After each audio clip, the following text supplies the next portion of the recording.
Jom kita tengok raya cara kita, di mana hidangan istimewa dimasak dan salam maaf dikecapi.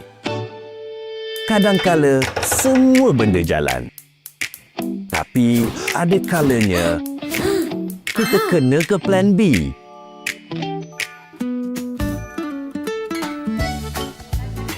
Lauk berubah dan keluarga bertambah, tapi mood raya tetap sama.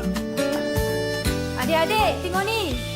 Musim Syawal disambut berbagai cara. Ada yang meriah. Satu hantaran anda, fikir rekod muda. Ada juga suasana sunyi. Selamat Hari Raya.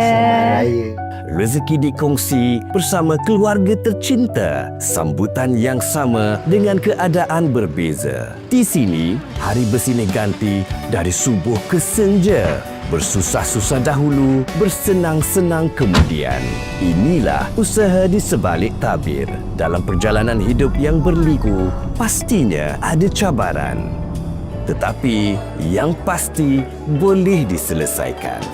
Ucapan syukur meniti dari bibir ke bibir, di mana kenalan kini menjadi keluarga. Sambutan Hari Raya kadangkala boleh jadi huru-hara, tetapi dengan niat yang ikhlas, senyuman tetap dikongsi dan salam maaf dipinta.